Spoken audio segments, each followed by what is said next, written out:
Meditation के इस session में आप सभी का बहुत बहुत स्वागत, जहां हम हर रोज सर के साथ मेडिटेशन शाम को करते हैं 7 बजे के करीब, और एक शॉर्ट मेडिटेशन रहता है जो हम हर रोज प्रैक्टिस के लिए करते हैं। और संडे को हमारा स्पेशल सेशन रहता है जिसमें सर हमें ध्यान की तरह तरह की विधियां अब तक सिखा चुके हैं, और अब हम काफी समय से सर से सीख रहे हैं कि अपने बॉडी के एनर्जी सेंटर्स पर, जो कि 7 चक्र कहे जाते हैं, किस तरह से हम ध्यान केंद्रित कर सकते हैं या कैसे उनको बैलेंस करने से हमें लाभ मिल सकता है। अब तक हमने मूलाधार चक्र पर, स्वाधिष्ठान चक्र पर और उसके बाद मणिपुर चक्र पर ध्यान केंद्रित करना सीखा था।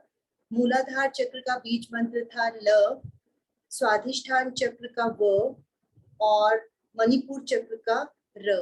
अगर जल्दी से किसी ने याद करना हो तो डॉक्टर के सर सिखाते थे लवर, मतलब उन्होंने 7 चक्र्स को याद करने के लिए हमें याद करवाया था। ल व र लवर, य उसके बाद य आएगा, ये हूं मैं, कि मैं प्यार करने वाला हूँ, यानी कि जो कि सबसे प्यार करे। तो लवर से ल व र आपको याद रहेगा, फिर आपको अपने आप से पता चल जाएगा कि किसके बाद हमें कौन सा बीज मंत्र का उच्चारण करना है। सर को प्रणाम और निवेदन की आज की मेडिटेशन क्लास की शुरुआत करें। सर का बहुत बहुत स्वागत आप सभी का।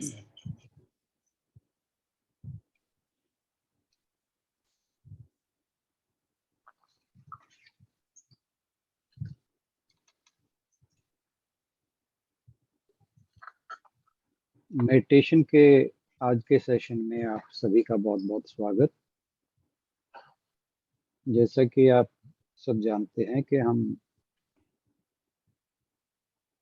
अपने जो बॉडी एनर्जी सेंटर्स हैं, जिनको हम चक्र भी बोलते हैं,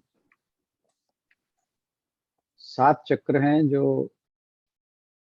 रीढ़ की हड्डी के चारों तरफ अलग अलग स्थानों पर घूमते हैं घड़ी की सुइयों की दिशा में, जिसे हम क्लॉकवाइज डायरेक्शन कहते हैं। और हर चक्र एक कमल के फूल से उसका सिंबलाइज करते हैं हम। और जैसा हमने मूलाधार चक्र में देखा, मूलाधार चक्र में जो कमल का फूल है वो 4 पत्तियों वाला गहरे लाल रंग का है। फिर हमने उसके बाद स्वाधिष्ठान चक्र किया।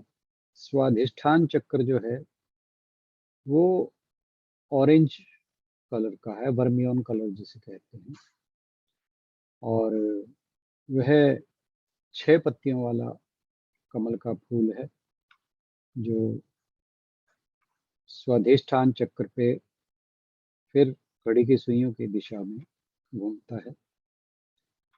और उसके बाद हमने पिछली बार इंट्रोडक्शन के रूप में मणिपुर चक्र को लिया था, जो कि 10 पत्तियों वाला गहरे पीले रंग का कमल का फूल है।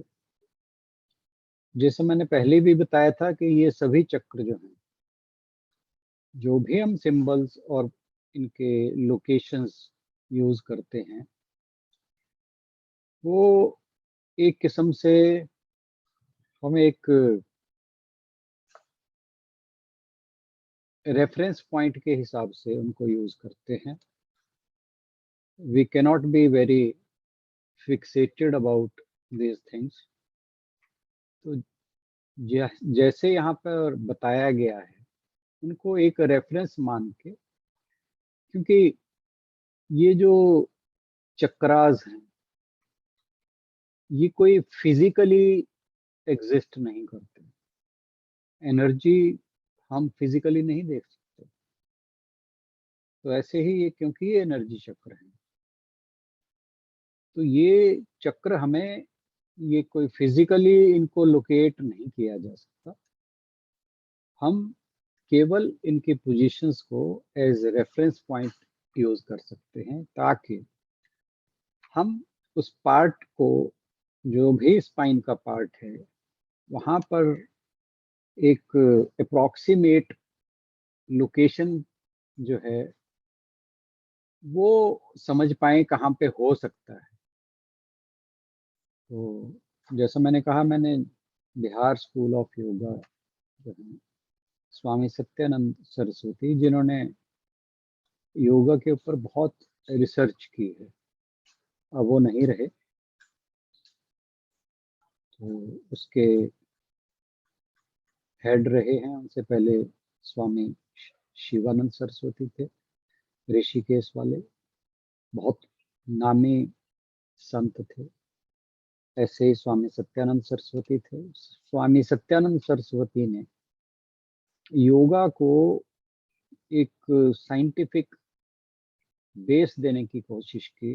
उन्होंने न्यूरो साइंटिस्ट के साथ बैठकर योग निद्रा और योग के विभिन्न आयामों के ऊपर रिसर्च की और करवाई, और इस बात को पूरी दुनिया में फैलाया। तो उनका योगदान योग को फैलाने और उसको एक सही तरीके से समझने और समझाने के रूप में बहुत ज़्यादा योगदान है उनका। और उनका जो भी वर्क है योग के ऊपर, वो बहुत ज़्यादा ऑथेंटिकेटेड माना जाता है, और उसी को ही मैंने भी रेफरेंस लिया है, और वहीं से जो मैं चीज़ें शेयर कर रहा हूँ, थोड़ा बहुत इधर से भी है, इधर उधर से, लेकिन बेसिकली जो भी बातें मैं शेयर करता हूँ तो बेसिकली वहीं से करता हूँ।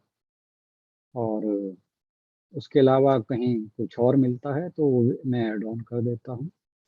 तो कहने का भाव ये है कि उन्होंने ये बात स्पेसिफिकली जोर देकर कही है कि इन सिंबल्स, कलर्स और लोकेशंस को लेकर फिक्सेटेड नहीं होना, हमें केवल समझना है कि ये जो हमारी स्पाइन है, क्योंकि हमारी जो एनर्जी है स्पाइन के थ्रू ही चलती है।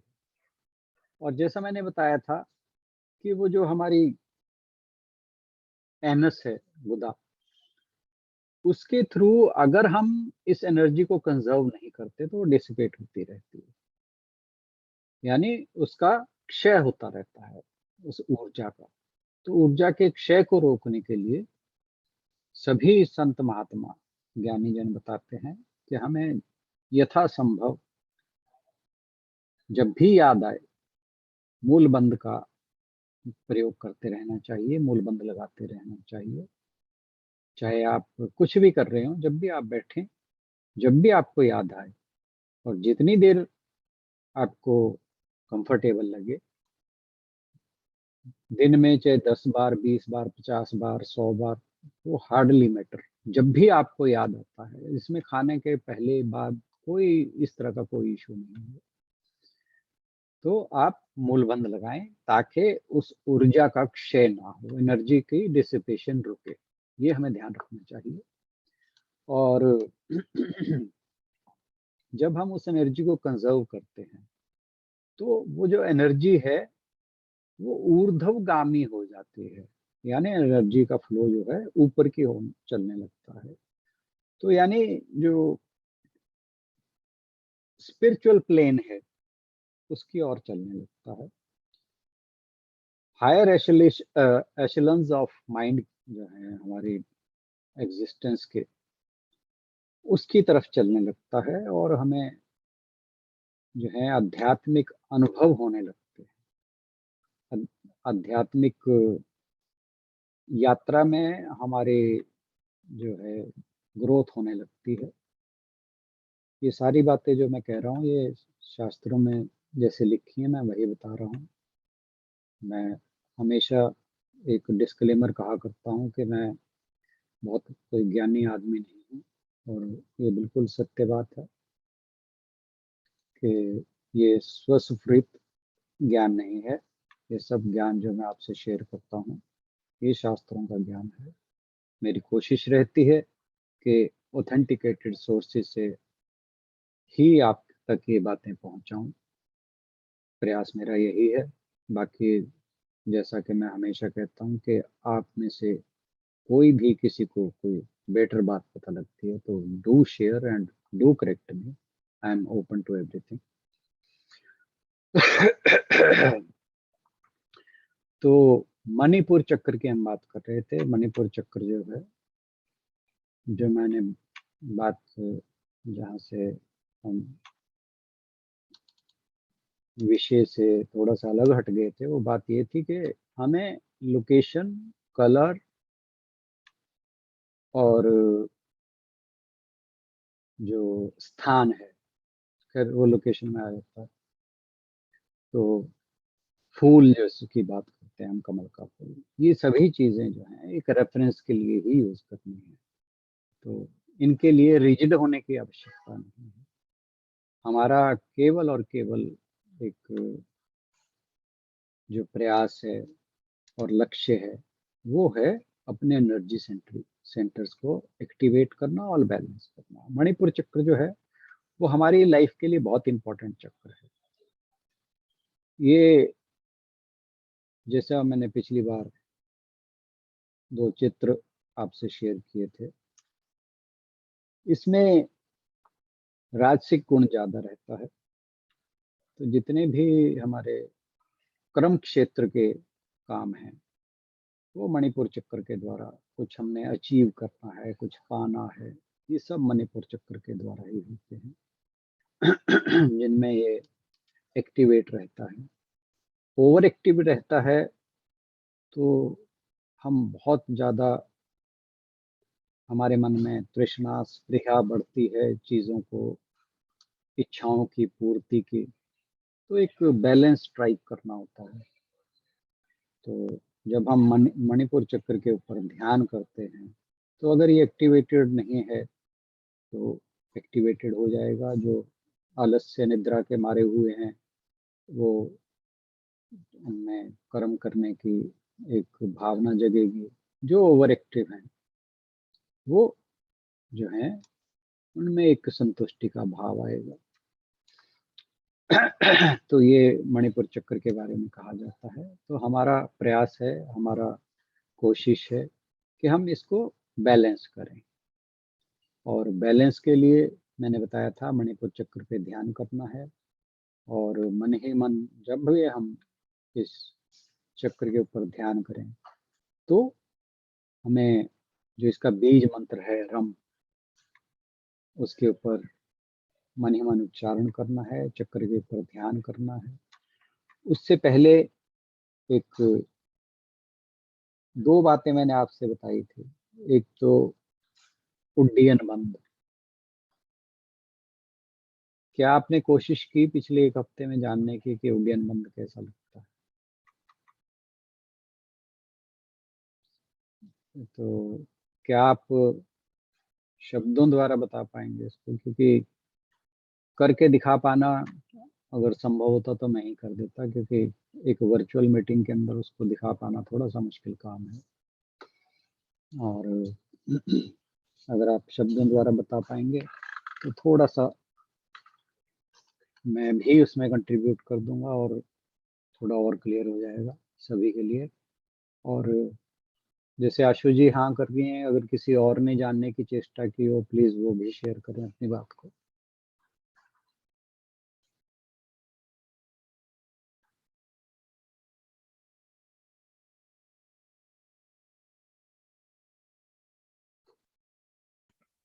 सर मैंने तो वो सांस लेके छोड़ के फिर पेट को अंदर को किया, ताकि जी जी नाभि जी, अंदर तो प्रेस हो जाए। थोड़ी देर रोक के बिल्कुल। हाँ जी, हाँ जी, हाँ जी। तो फिर इमेजिन किया कि यहाँ पे मणिपुर चक्कर उसकी नाभि के बैक में, जैसे रीढ़ की हड्डी के पास उसी पोजीशन में है। हाँ हाँ हाँ हाँ, ठीक है। ये इमेजिन, तो फिर उसको छोड़ दिया। नहीं, बिल्कुल ठीक है वो। अ, किया उसमें सांस का आपने कैसे रखा ध्यान? सांस पहले तो सांस छोड़ा, सांस लेके एग्जैक्टली। लंबा हाँ सांस हाँ, लेके सांस छोड़ा, छोड़ के जी फिर जी, उसका प्रेस किया, फिर उसके बाद सांस नॉर्मल लिया। प्रेस बिल्कुल सही करने है। के बाद, हाँ जी। हाँ जी, हाँ जी, हाँ जी। आशु जी, मैं आपको ये फोटो शेयर कर रहा हूँ एक।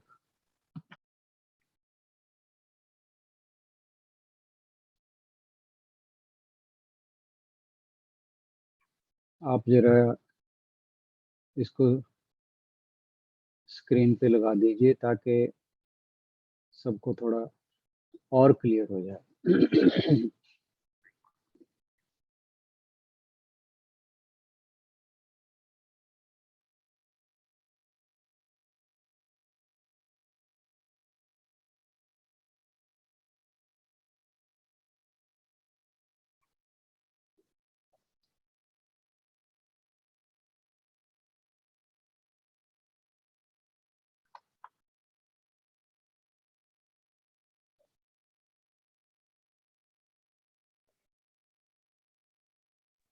सर अभी आया नहीं। हाँ जी, मैं वही देख रहा हूँ। पोस्ट दे दूँ मैं आपको? नहीं, बस हो गया।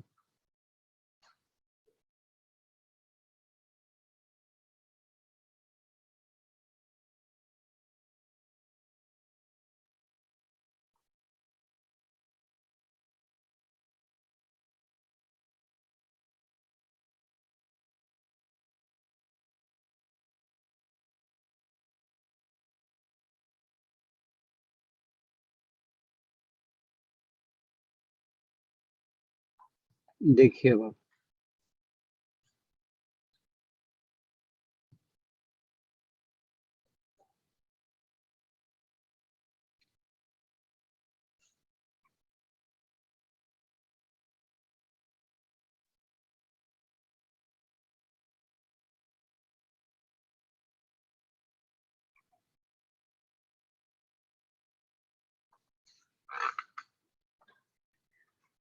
ये देखिए जी, उड्डयन बंद। हालांकि इन्होंने त्रिबंध लगा रखा है।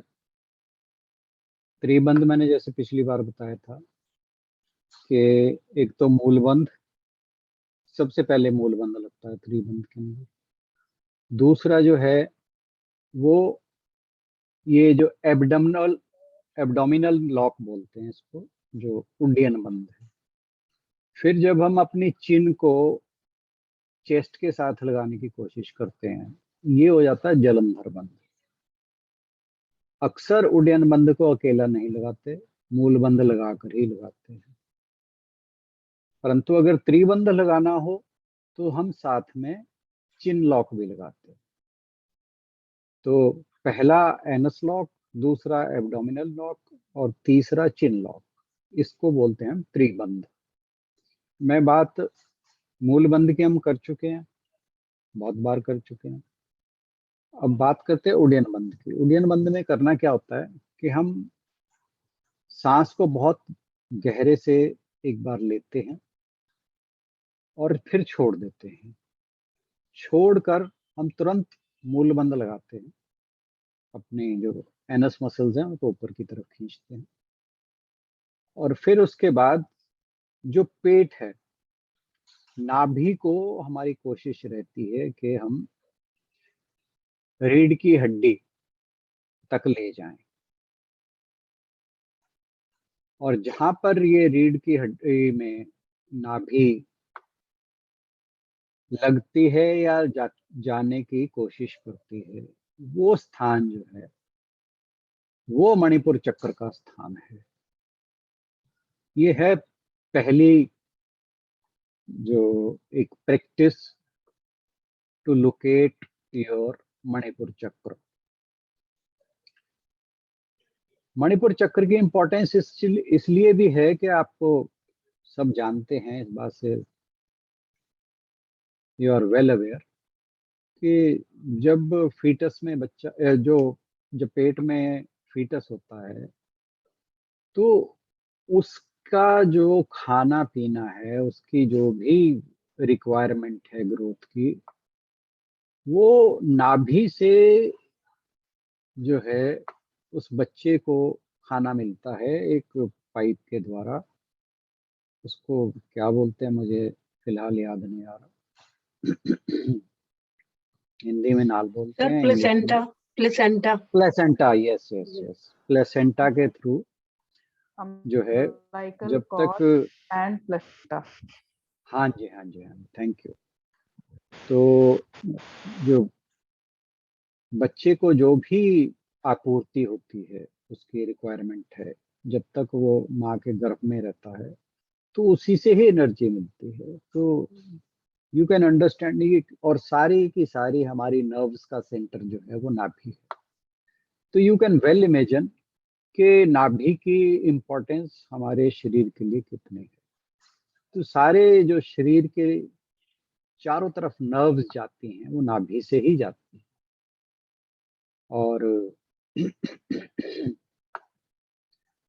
इसीलिए अच्छा, एक चीज और, इसको अग्नि चक्र भी कहा जाता है। इंग्लिश में इसको सोलर प्लेक्सस बोलते हैं, सूर्य चक्र।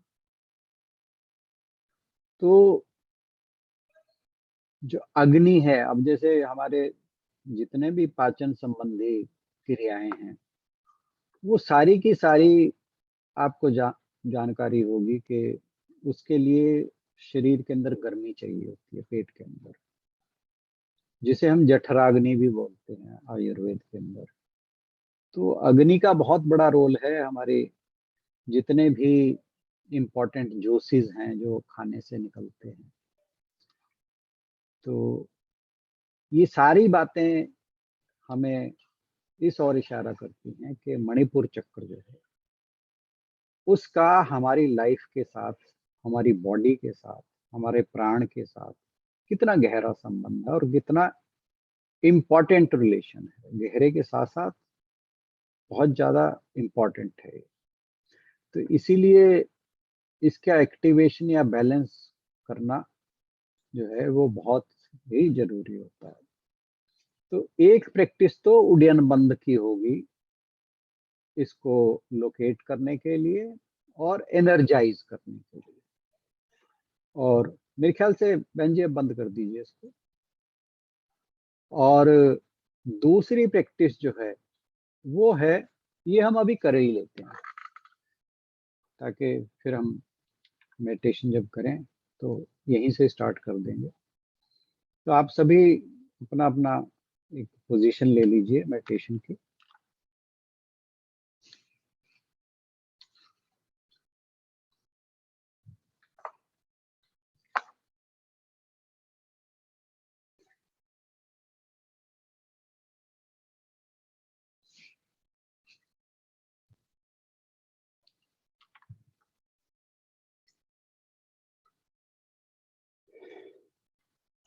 स्पाइन को सीधा कर लें, चेहरा सामने की ओर।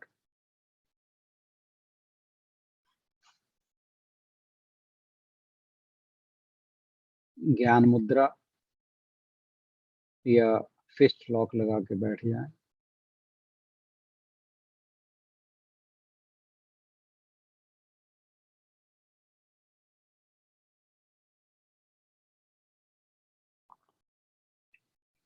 अब रेगुलेटेड वे में पहले तो आप एक बार गहरी सांस लेके छोड़ते हैं।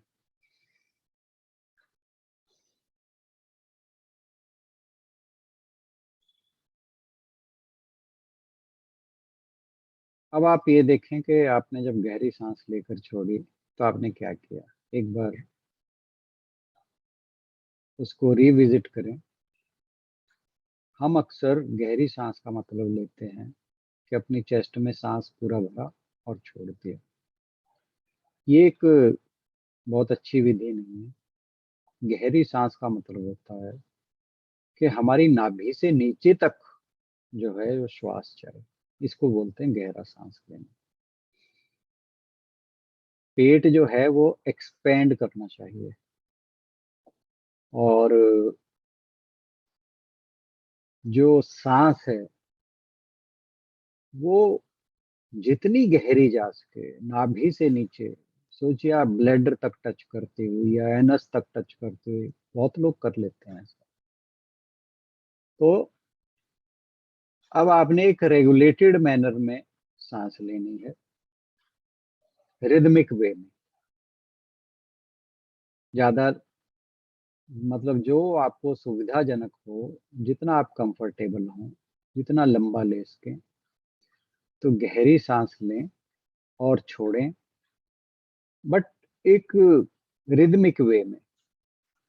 आई hope you follow my point कि, और उसमें आपने ये देखना है कि जब आप सांस लेते हैं तो ध्यान नाभि पर रखना है कि नाभि एक्सपेंड करती है और जब आप छोड़ते हैं तो वो पीछे की तरफ जाती है। और ये जो हॉरिजॉन्टल मूवमेंट है इसको पीछे की तरफ रीढ़ की हड्डी तरफ एक्स्ट्रापोलेट करें और वहां पर ध्यान लगाएं। वही मणिपुर चक्र का स्थान है। तो ये जो नाभि चक्र है हमारी पाचन क्रिया के लिए बहुत इंपॉर्टेंट है, हमारी लाइफ के लिए बहुत इंपॉर्टेंट है, हमारे शरीर को एनर्जी देने के लिए बहुत इंपॉर्टेंट है। एक रिदमिक वे में आप सांस को गहरा लें और छोड़ें और ध्यान जो है अपनी नाभि पर रखें। कुछ क्षण तक तो नाभि पर रखें, फिर उसको पीछे रीढ़ की हड्डी पर कोशिश करें लोकेट करने की, मणिपुर चक्र। तो 10 बार हम सांस को लेंगे और छोड़ेंगे, अपने हिसाब से सब लोग करें और मणिपुर चक्र को लोकेट करने की कोशिश करें।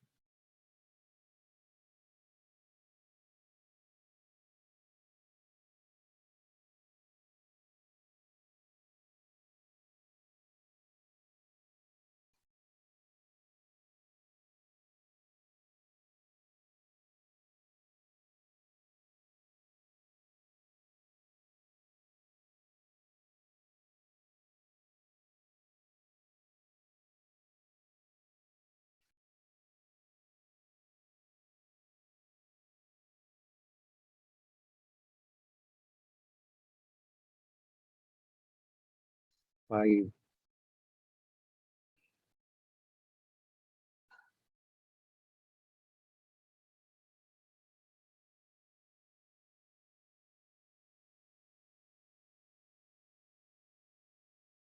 7,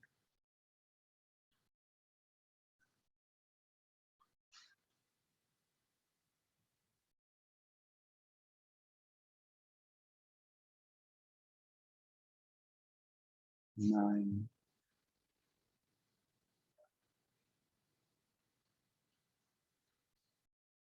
10। उम्मीद है कि आपको समझ आ गया होगा कि हमारा मणिपुर चक्र कहाँ है। जस्ट एक विजुलाइज हमें करना था कि हमारे मणिपुर चक्र की लोकेशन कहाँ है।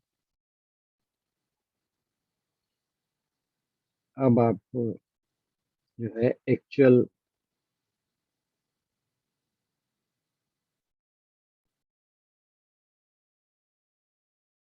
जो मेडिटेशन है हम उसको स्टार्ट करेंगे। एक बार पूरे तरीके से रिलैक्स हो जाएं।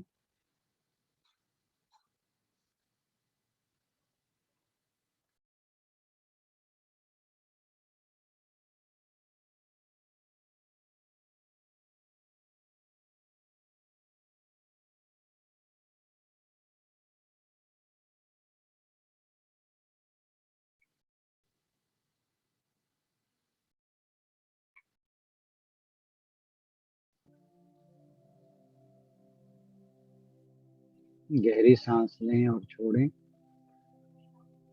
शरीर पूरी तरह रिलैक्स।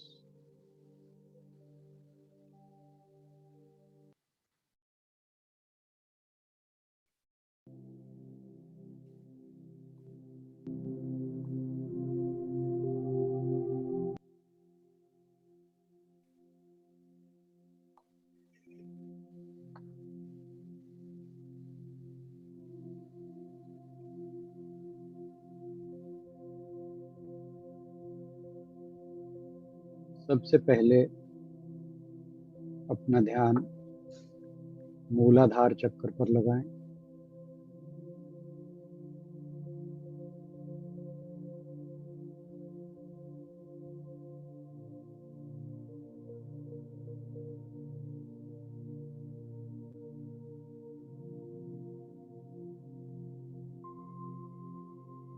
चक्र को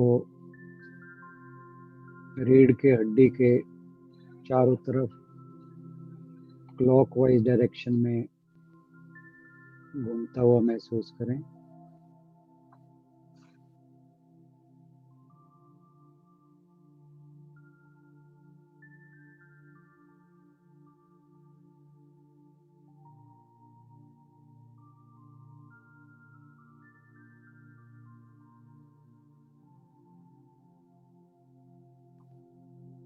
और लम जो है बीज मंत्र, उस पर ध्यान रहे।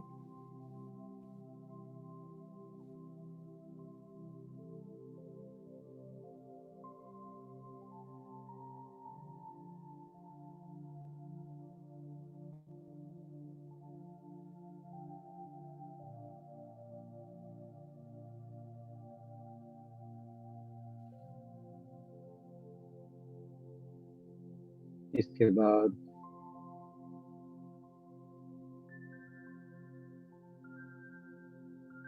स्वाधिष्ठान चक्र पर ध्यान करें। यूरिनरी ब्लैडर के बिल्कुल पीछे की ओर 6 पत्तियों वाला ऑरेंज कलर का सिंदूरी रंग बैटर है कहीं। कमल का फूल घड़ी की सुइयों की दिशाओं में घूमता हुआ। बीज मंत्र वम।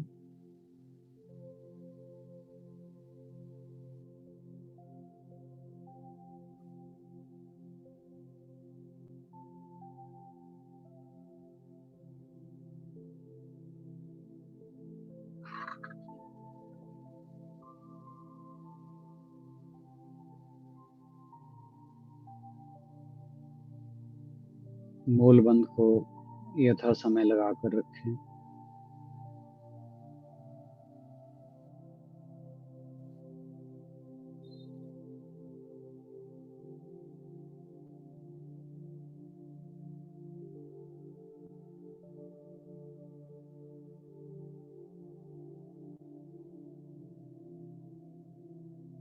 जब कंफर्टेबल ना हो तो छोड़ दें, परंतु जितना कंफर्टेबल हो, जब भी ध्यान आए मूलबंध पूरी प्रक्रिया के अंदर, पूरी मेडिटेशन के अंदर लगाए रखने का प्रयास करें।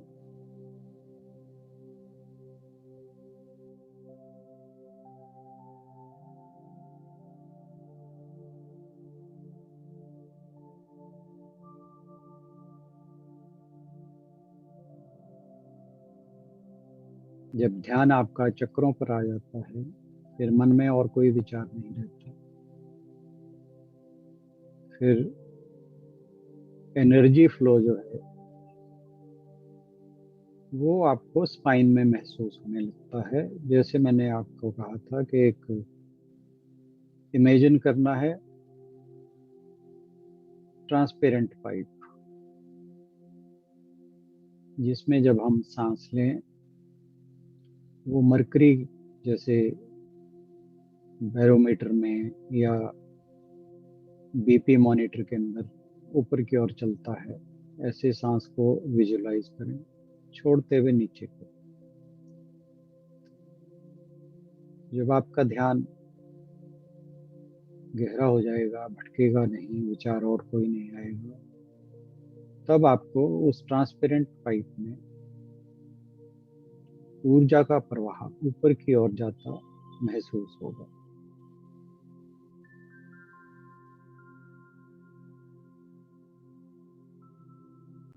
अगर मन में कोई और विचार आए, वापस से अपने विचार को, अपने ध्यान को चक्रों पर लगाएं, जैसा कि अभी हम स्वाधिष्ठान चक्र पर ध्यान को केंद्रित किए बैठे हैं।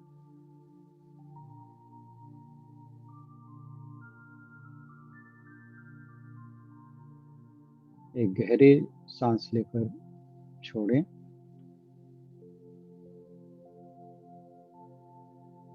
और अब अपना ध्यान मणिपुर चक्र पर लगाएं,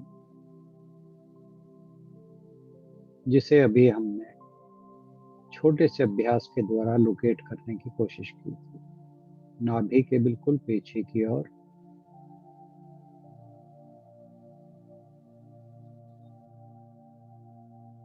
दस पत्तियों वाला पीले रंग का कमल का फूल क्लॉकवाइज डायरेक्शन में घूमता हो।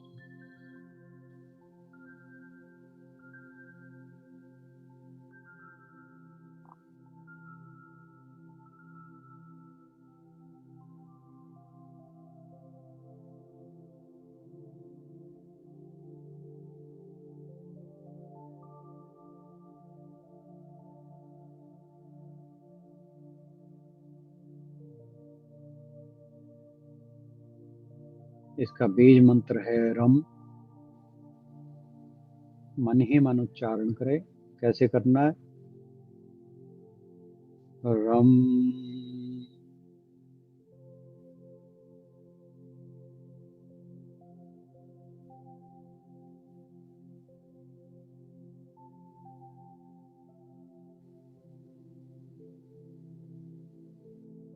रम।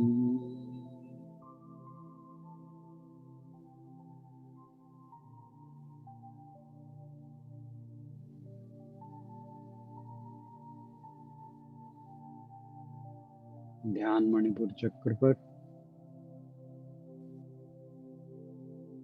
गहरा पीले रंग का कमल का फूल क्लॉकवाइज डायरेक्शन में घूमता हो।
धीरे धीरे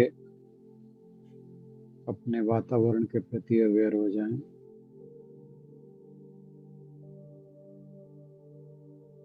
अपनी सराउंडिंग्स के प्रति अवेयर हो जाएं।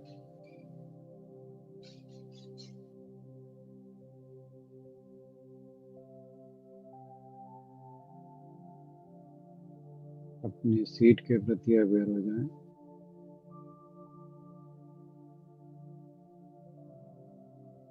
अपने शरीर के प्रति अवेयर हो जाएं।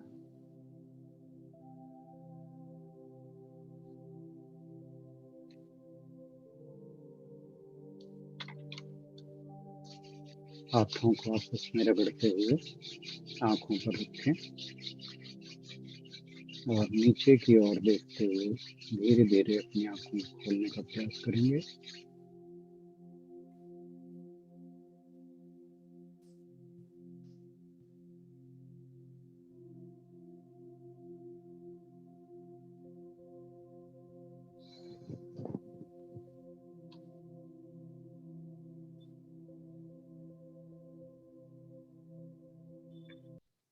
इसी के साथ आज का मेडिटेशन सेशन समाप्त हुआ।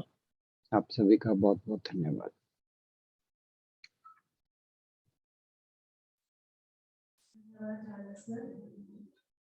आज के इस खास सेशन के लिए ध्यान जागे, ध्यान जागे, मौन जागे, कायन जागे। ध्यान जागे, मौन जागे, कायन जागे। हृदय की गहराइयों में प्रेम जागे। ध्यान जागे, मौन जागे, कायन जागे। हृदय की गहराइयों में प्रेम जागे, प्रेम जागे। दिवस मीठी, रात मीठी, दिवस मीठी, रात मीठी। ध्यान की हर बात मीठी, ध्यान की हर बात मीठी। प्राण में मेरे मधुर झनकार जागे। प्राण में मेरे मधुर झनकार जागे। ध्यान जागे, ध्यान जागे, मौन जागे, गायन जागे। हृदय की गहराइयों में प्रेम जागे, तेरा ध्यान जागे। मूंद की दिग बैठ रहे सब, मूंद की दिग बैठ रहे सब। डूबे ध्यान की धारा में सब, डूबे ध्यान की धारा में सब। मौन की अमराइयों में प्राण जागे, मौन की अमराइयों में प्राण जागे। तेरा ध्यान जागे, ध्यान जागे, मौन जागे, गायन जागे। ध्यान जागे, मौन जागे, गायन जागे। हृदय की गहराइयों में प्रेम जागे, ध्यान जागे। जागो अनुरक्ति के पल, जागो अनुरक्ति के पल। जागो अभिव्यक्ति के पल, जागो अभिव्यक्ति के पल। जाग मेरी साधना वरदान जागे, जाग मेरी साधना वरदान जागे। तेरा ध्यान जागे, तेरा ध्यान जागे। ध्यान जागे मौन जागे गायन जागे, ध्यान जागे मौन जागे गायन जागे, हृदय की गहराइयों में प्रेम जागे, हृदय की गहराइयों में प्रेम जागे, तेरा ध्यान जागे, तेरा गायन जागे, तेरा ध्यान जागे। आप सभी का आज की मेडिटेशन सेशन में शामिल होने के लिए बहुत बहुत धन्यवाद। यदि आज के सेशन से रिलेटेड अगर सर के पास समय हो, सर आज लें या कर लें? जैसे बहुत प्यारा भजन था, थैंक यू सो मच, बहुत ही प्यारा भजन। Thank you sir. यदि किसी का कोई प्रश्न हो आज जो हमने सीखा या पिछले चक्रों पर जो हमने काम किया है, कोई भी प्रश्न लेना चाहे तो जरूर अपनी बात रख सकते हैं।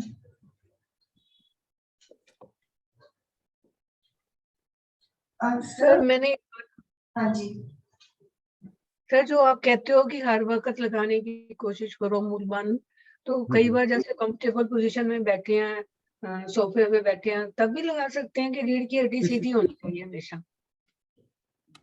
रीढ़ की हड्डी सीधी हो, बहुत अच्छी बात है, कोशिश करें, क्योंकि जब भी आप मूल बंद लगाएंगे ना, रीढ़ की हड्डी अपने आप, जब भी ध्यान आएगा ना मूल बंद लगाने का, रीढ़ की हड्डी तो आप अपने आप ही सीधी कर लोगे। मेरा अनुभव ये है, बाकी आप ट्राई करके देखिए। अच्छा जी, ठीक है। मतलब ऐसे कोई कंडीशन नहीं है, अगर लगा लो नॉर्मली तो इस पोजीशन में बैठे हो? आपका लगेगा ही वो तभी जब आपकी स्पाइन सीधी होगी। ओके, ठीक है सर, थैंक यू। बल्कि इस बहाने आप अपनी पोस्चर को भी बेटर कर पाएंगे। हाँ बिल्कुल ठीक है। ठीक है सर, बहुत आनंद आया आज। चलिए, थैंक यू। राणा जी, ये जब हम मूल बंद और ये उडियन लगाते हैं ना, और फिर अभी ध्यान जब करते हैं तो मेरे तो दोनों पैर सो जाते हैं, मतलब क्या इसका कुछ है रेमेडी? इसका रेमेडी तो आपकी प्रैक्टिस है।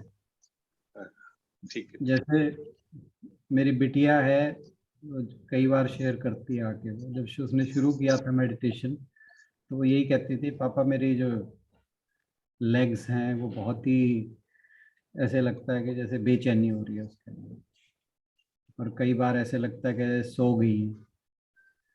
तो हाँ, मुझे भी ऐसा ही प्रतीत होता है, सो गई, हाँ झुंझुनाहट सी होनी शुरू हो जाती है। हाँ हाँ हाँ। पर फिर जब उसने प्रैक्टिस करती रही, और ये सारा यहीं पे ही हुआ है, हमारे सामने ही, सबके सामने ही, जब उसने शुरुआत की है और इस स्टेज तक आते आते, अब वो कहती कि हाँ, नई चीज़ें मेरी अब बहुत काफ़ी बेटर हो गई, काफ़ी चेंज हो गई हैं। अब जो है, जो टांगों में रेस्टलेसनेस रहती है, या कभी कभी ऐसे लगता है कि सुन्न हो रही हैं, सो रही हैं, कह रही अब वो चीज़ें जो हैं काफ़ी ओवरकम हो चुकी हैं। तो आपके लिए भी मैं यही कहूँगा कि आप कोशिश करते रहें, प्रैक्टिस करते रहें। आई होप एंड एक्सपेक्ट के धीरे धीरे वो चीज़ें, फीलिंग खत्म हो जाए। एक्चुअली क्या है कि ध्यान में हमें, जब भी हम मेडिटेशन करते हैं तो हमारा ध्यान एक जगह फोकस हमारा बना रहना चाहिए तब। तो जब हम वहाँ करते हैं तो हमारा मन जो है एक्चुअली वो बहुत रेस्टलेस है, तो वो किसी ना किसी बॉडी पार्ट के थ्रू मैनिफेस्ट होता है, जो रेस्टलेसनेस है।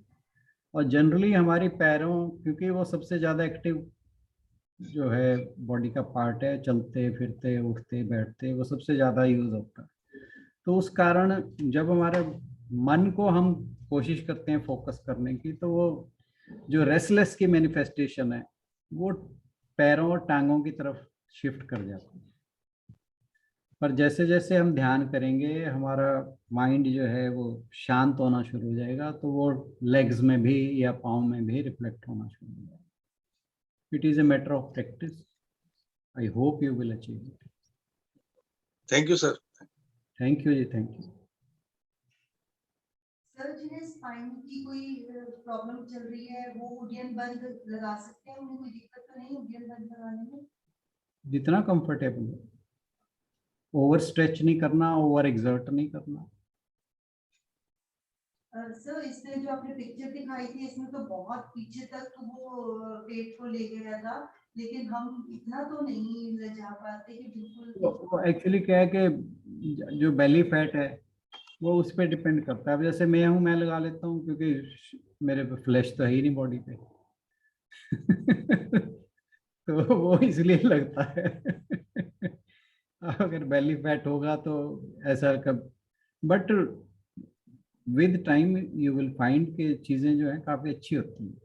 और कोशिश कीजिए, मतलब मेडिटेशन के टाइम नहीं, अलग से कोशिश कीजिए कि आप जब भी प्राणायाम के साथ उड्डयन बंद लगाएं या त्रिबंध लगाएं, बेटर तो त्रिबंध ही रहता है, तो आप शीशे के सामने बैठिए कुछ टाइम, एक मिरर लेके ना, जैसे आपके वार्डरोब का मिरर हो या कोई भी जहां आपको एक अच्छा सा व्यू आए, उसके सामने बैठिए अकेले में, थोड़ा सा अपना पेट जो है वो एक्सपोज कर लीजिए और फिर उसको आप बंद को लगाएं। आप देखेंगे विद टाइम जो है ये जो स्टेट आपको दिखाई दे रही है ना, बहुत जल्दी उसको अचीव कर लेंगे। अभी देखने में ऐसे लगता है पर बहुत मुश्किल नहीं है, प्रैक्टिस के साथ ही हो जाता है और इससे बेली फैट पे भी फर्क पड़ता है। धीरे धीरे हमारी बेली फैट कम होने।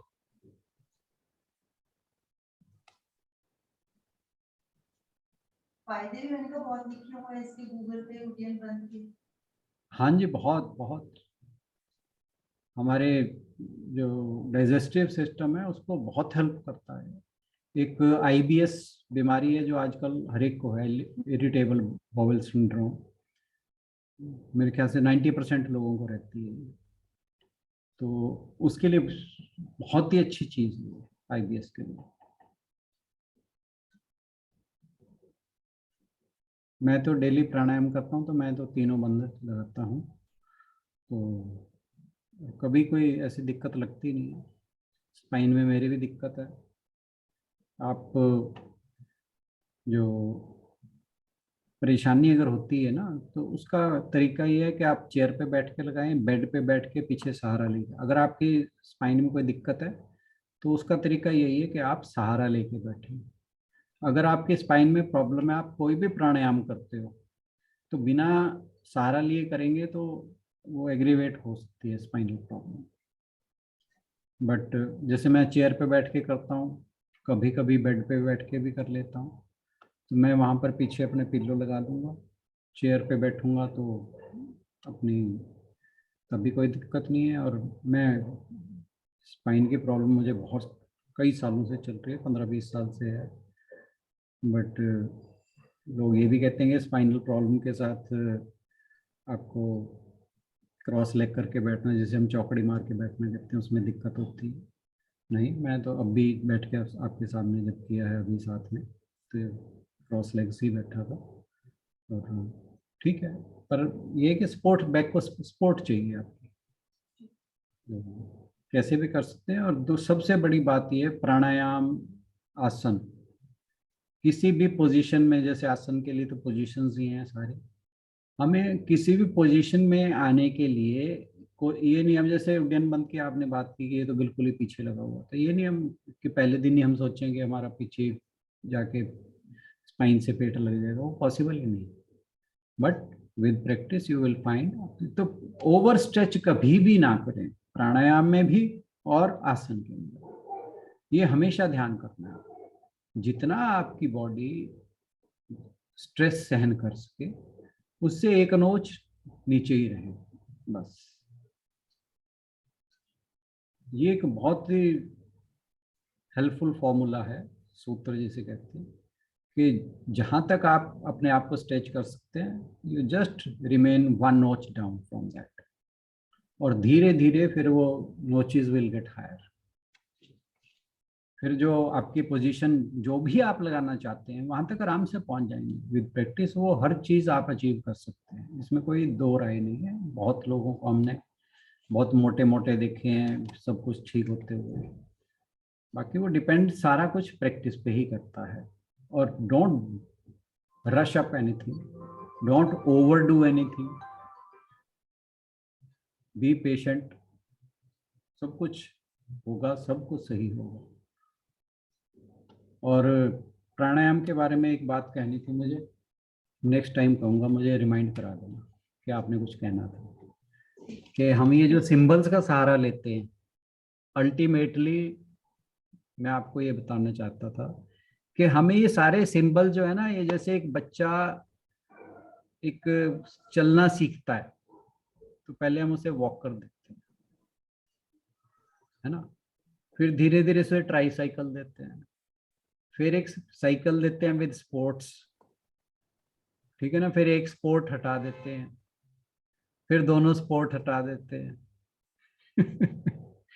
ठीक है, फिर उसे स्कूटर दे देते हैं, फिर गाड़ी दे देते हैं, फिर वो बहुत ध्यान से गाड़ी चलाता है। जब 1-2 साल हो जाते हैं फिर वो कुछ सोचता ही नहीं है। आप जो भी गाड़ी चलाते हैं आजकल, हर कोई चलाता है, आप सोचिए क्या आप ध्यान से चलाते हैं जैसे आपने सीखनी शुरू की? अब तो बिल्कुल ऐसे लगता है जैसे सबकॉन्शियस माइंड से चला रहे हो, गप्पे मारते, म्यूजिक सुनते, आपको ध्यान भी नहीं रहता गाड़ी कैसे चल रही। तो यही मेडिटेशन है। मेडिटेशन में भी हम धीरे धीरे ये सारे जितने भी सपोर्ट सिस्टम है इसको छोड़ना है। वो जो मेडिटेशन की एक अवस्था है ना, वो ये इन चीजों के ऊपर बेस्ड नहीं है। जैसे हम बात करते हैं कि ब्रह्म क्या है, हम कहते हैं कि वो इंद्रियों का विषय ही नहीं है। अब हम हर चीज को विजुअलाइज कर रहे हैं। व्हाट माय पॉइंट, कि हम ये कह रहे हैं कि ऐसे एनर्जी फ्लो को फील करें, ऐसे इस चीज को देखें। जो मैं बात कर रहा था ना अभी आज स्कूल ऑफ योगा की, स्वामी सत्यानंद सरस्वती जी कह रहे थे कि ये सारी चीजें एक रेफरेंस पॉइंट है। वो इसलिए है कि हम अपने आप को, actually we need something to latch on, to hang on. ये जो सगुण और निर्गुण का हमेशा एक टकराव सा रहता है, वो भी यही है कि सगुण की जो कल्पना है ईश्वर की, वो इसलिए की गई है ताकि हमारा मन टिक सके। जब वहां टिक जाएगा, जब हमें एहसास हो जाएगा, वो चीज अपने आप हमारे लिए वो हो जाएगी, इररेलेवेंट हो जाएगी, फिर हम निर्गुण की तरफ ऑटोमेटिकली चले जाएंगे, फिर हमें कोई फर्क नहीं रहेगा निर्गुण और सगुण के। ऐसे ही ये चीजें हैं। ये चीजें हमें अभ्यास के लिए एक, ये समझिए कि सपोर्ट सिस्टम है कि हमें कभी किस चीज की सपोर्ट लेनी पड़ रही है, कभी किसी की। जो नेचुरल स्टेट ऑफ मेडिटेशन है, that needs nothing to latch, वो एक अद्भुत अवस्था है, उसमें ये कुछ नहीं है। ये मुझे कहना था। तो ये सारी चीजें जो हम सोचते हैं, कल्पना करते हैं कि ऐसा सोचिए, ट्रांसपेरेंट पाइप में ये हो रहा है, इसमें ये चक्कर ऐसे घूम रहा है, ये सारा का सारा हमें अपने विचारों को एक जगह से हटाकर दूसरी जगह समझाने वाली बातें हैं। एक समय, एक स्टेज वो आएगी जब ये कुछ नहीं होगा, सिर्फ हम होंगे और ब्रह्म होगा, ईश्वर होगा। वहां तक हमें पहुंचना है। हमारी यात्रा लंबी है, परंतु लक्ष्य मजबूत है, हमारा निश्चय दृढ़ होना चाहिए, पहुंचेंगे। Thank you so much. प्यारी सी बात के साथ ही हम आज के सेशन को यहीं पर विराम देंगे। किसी का कोई भी प्रश्न हो तो कल के सेशन में आप पूछ सकते हैं। सर से रिक्वेस्ट आई मिस समथिंग। क्या कह रहे थे आप? आवाज नहीं आ रही सर? हाँ जी, मैं मिस कर गया कुछ बात आपकी।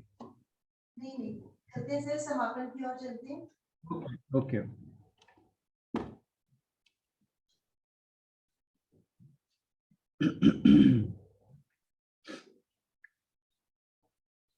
ओम सर्वे भवन्तु सुखिनः, सर्वे सन्तु निरामया, सर्वे भद्राणि पश्यन्तु, मा कश्चित् दुःखभाग् भवेत्। ओम शांति शांति शांति। थैंक यू एवरीबॉडी, सभी को बहुत बहुत प्रणाम आज के सेशन के लिए। Thank you so much. आप सभी का बहुत बहुत धन्यवाद हर रोज मेडिटेशन की सेशन में शामिल होने के लिए। कल मिलते हैं नेक्स्ट सेशन में। सर का बहुत बहुत धन्यवाद।